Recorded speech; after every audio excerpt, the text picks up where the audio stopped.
Xin chào, Dan here. I've stayed in Vietnam for 1 month and I want to share my experience with you.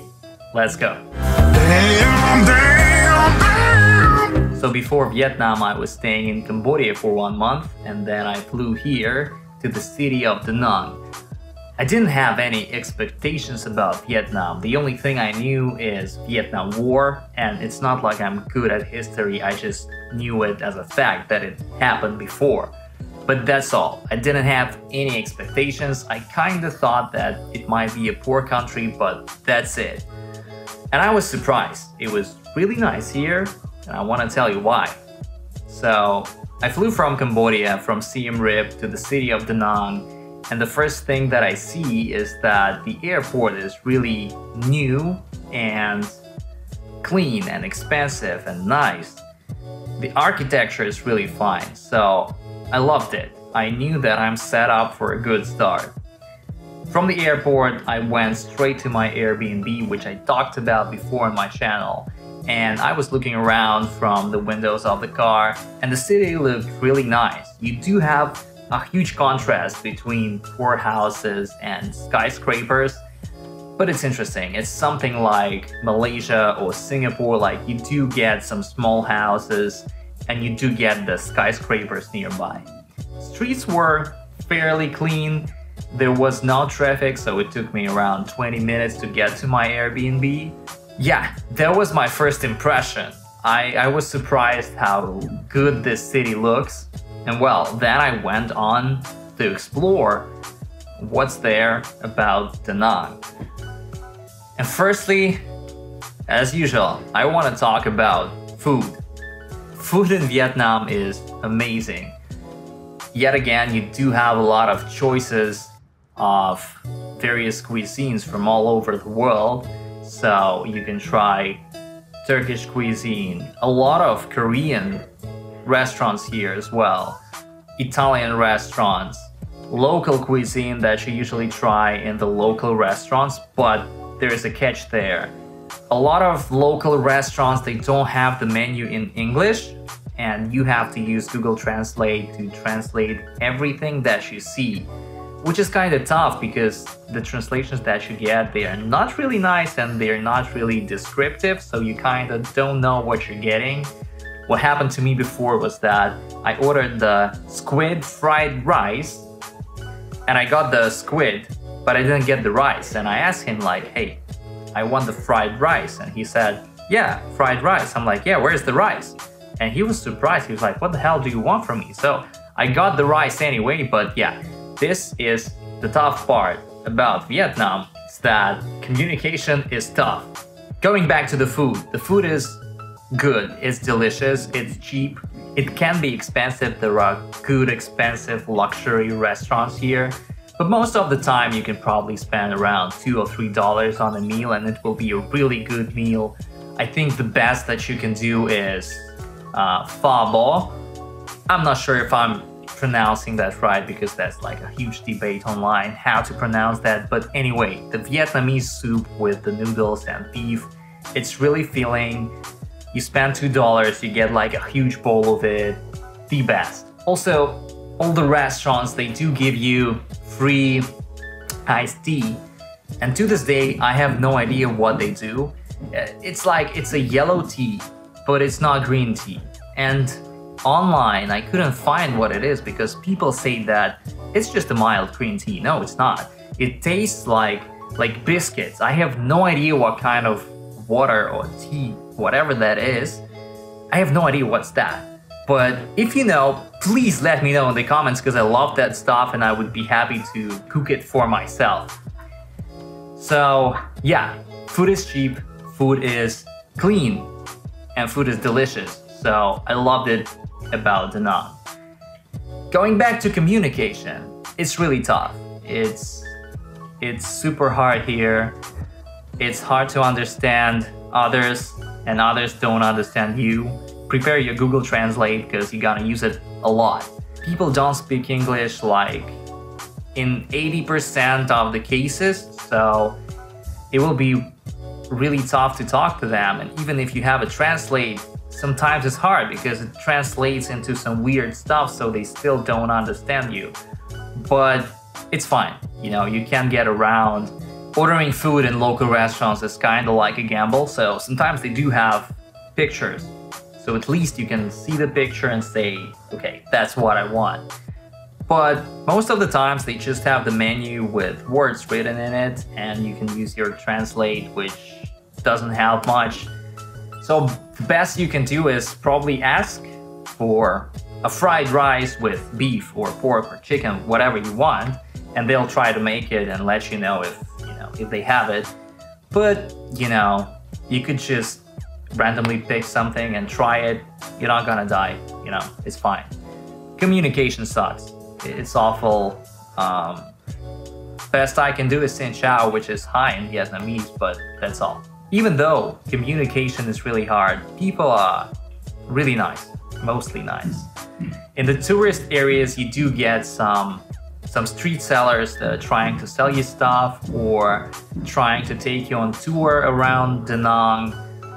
But, well, that's what happens in tourist areas all the time. When we went to some nearby city, which is like 50 kilometers away from Da Nang, yet again, people don't speak English, but they were really friendly and helpful because we came by some cafe near the sea and we wanted to drink some coffee, you know, just enjoy the scenery. But the guy, he said that they don't have tea, they have beer. But, well, I'm not gonna drink beer at noon. So the waiter in that cafe, he told us that we don't have to worry and he'll take us to a place that sells tea and coffee. So we walked down the street, he brought us to another cafe, which was empty. And I think we were the first white people in ages that came to that cafe because all the kids and all the people that were there, they were looking at us with like wide open eyes. And the owner was nice. She did speak like a little bit of English, just enough to get by. So she asked us where we're from, what we're doing in Vietnam, if we like it or not. But yeah, I feel like people were really helpful and they are friendly. They are ready to help you out as much as they can. So I really enjoyed it. I didn't have any dangerous encounters. Nobody tried to rob me. Nobody tried to kill me, even though I heard stories where people walked in some weird areas at night and they were beaten up and they were trying to get the money from the person. I didn't have all that, but yet again, you gotta use common sense. Don't go to some shitty neighborhoods, shitty areas at night alone without a bike. Just don't do it, you know, and you'll be fine, you'll be safe. Speaking of getting around, I rented a bike, which was really cheap, cheaper than in Cambodia. It was only $85 a month, and mostly people use Honda Airblade here. It's like the most popular bike that you'll see everywhere. So it was really cheap. I used it quite a lot to go around the mountains. We also rented a car with my family to go to further distances, and we only paid $30 for a 4-seater car, 5-seater car, which was really nice, and it's not that expensive, I guess, even though probably we could get a better price, but it is what it is. What I really liked about Da Nang is the weather, because in Cambodia it was 38 degrees every day. It was really hot, it was really humid, and the only place where you could hide from that heat is your hotel room, because most cafes, they just cannot deal with this amount of heat. So the air cons in the cafes, they're not helpful. And here in Da Nang, when I came here in the beginning of May, it was only 30 degrees in the daytime and it was like 24 in the nighttime. So for me, after 38 degrees every day, that was like the coldest it would get. And I was freezing at night. It was nice. It was really fresh. Probably that's because you're located next to the sea. And the sea is another topic about Da Nang. The main beach called My He, I have no idea how to pronounce it, but yeah, that's like the main beach in Da Nang. It's pretty long. It's pretty long. The areas where you would really go and swim in the sea, I think it's around like 3 kilometers, but it's way more than that. And the water is really good. In the morning, it's fresh and cool. In the evening, it gets warmer, so if you go to swim after the sunset, it's perfect because you don't feel the difference from going inside the water and coming out. It's just the same. The beach is clean. You do have some sunbaths which cost you around $1.5. If they ask for it, sometimes they don't.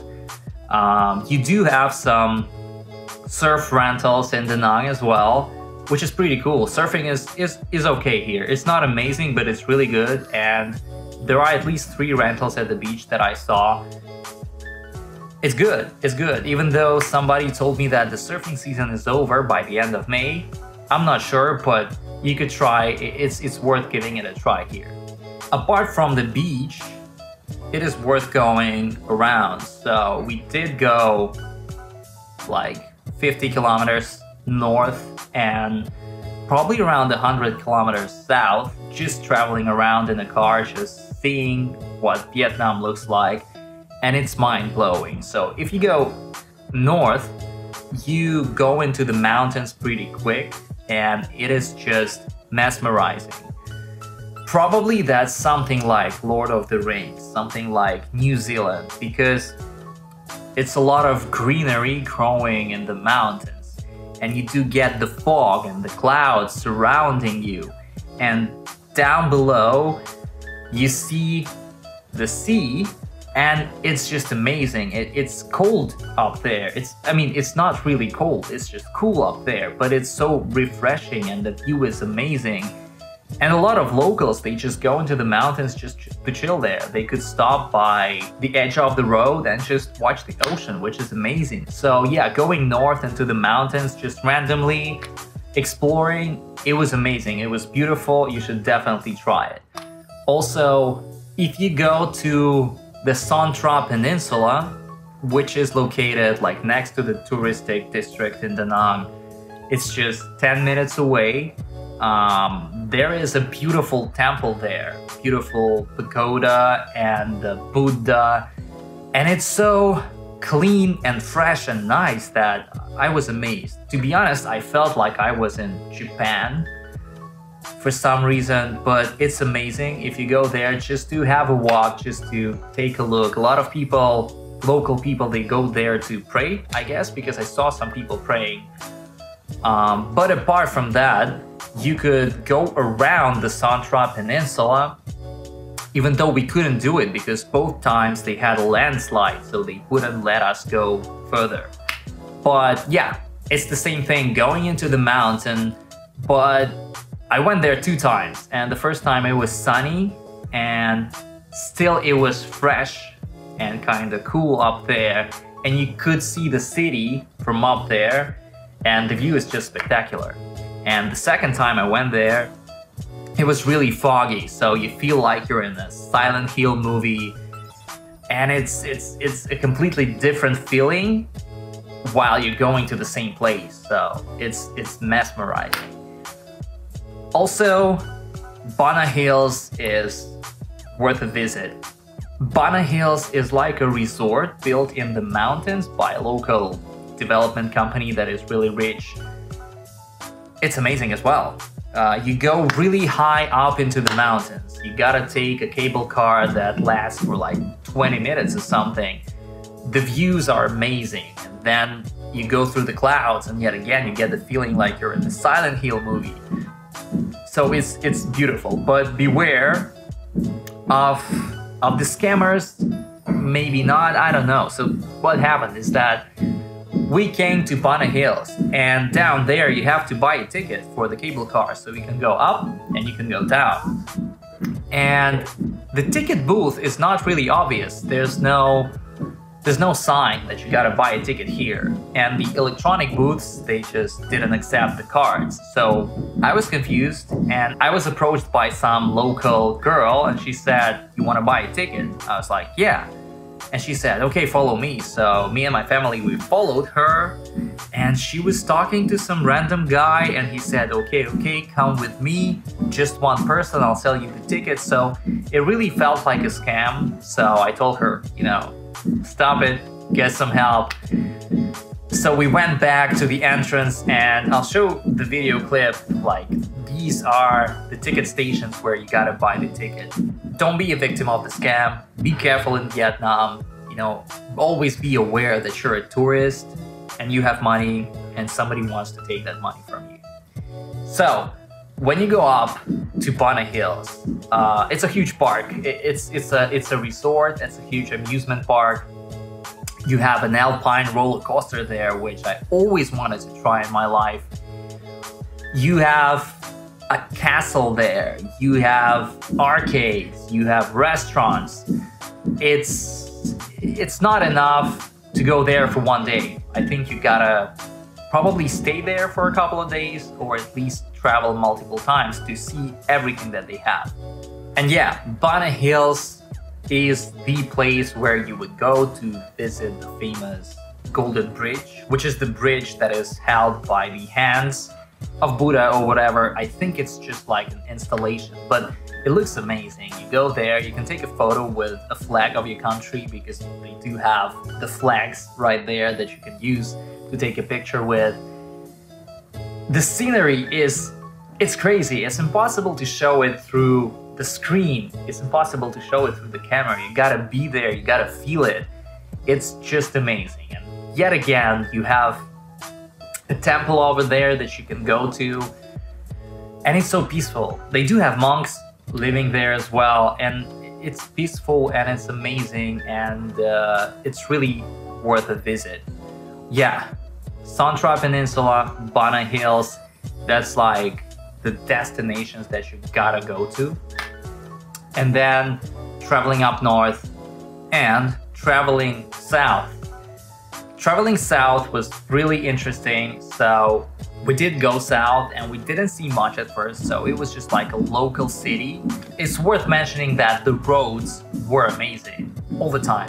When we went north, when we went south, the roads are perfect quality. When we went south, at some point, I found a waterfall on the Google Maps, and I suggested that we go there. It was close to the mountains, and I love the mountains, so I was like, why not? So we went to the waterfall, but it started raining. So I said, okay, you know, instead of going back to Da Nang, let's just go straight. There was like one narrow road, good quality narrow road. And I said, let's just go straight without any particular reason. And it was the best decision of that day, because we went through the local villages and it was amazing. You see a lot of rice fields surrounded by the mountains, and people there, they have cattle, they have chickens, and that's the way they live, you know? They don't have much, but they seemed really happy. While we were passing by, everybody was looking at us.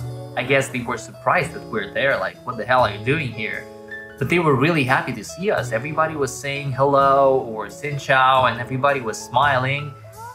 And they were as amazed as we were. So it was a beautiful trip, and I really suggest that you go to a village like that. I'm not sure what it's called. I'm not gonna try to tell you the name of the village even if I knew about it, just because I think you gotta explore on your own. But it's amazing. It's amazing to see the way of living in that village and kind of realize how greedy we are. But okay, that's a topic for another one. What else? The living expenses. I did a video on Airbnb that I rented in Vietnam. You can watch it on my channel, and I feel like if you want comfortable and clean living, you either have to explore more and find a good place without roach infestation, and then you'll be in luck. Or you can stay in a hotel, which will cost you a lot. It could cost you up to $1,000, $2,000 a month if you choose a nice hotel But you might as well stay in a cheap Airbnb like $400 a month and be happy with it. So yeah, this is like the summed up version of my experience in Vietnam. I know it's really jammed into one video, but it's impossible to explain how beautiful this country is and how much there is to see and experience here. But if you want to come here, I really think you should. It is worth it. It's amazing and it's something new. It's something new. I loved it here. I loved it here, and I want to thank Vietnamese people for being so friendly and welcoming. And well, now I'm hitting the road and going to Hong Kong, and hopefully I'll film another one about my visit there. But for now, I just want to ask you to subscribe to this channel, follow me on Instagram, leave a comment down below if you like this type of videos or not, and just feel free to reach out to me so we can talk, share our ideas and experiences, which will be amazing. And well, I'll see you in the next one.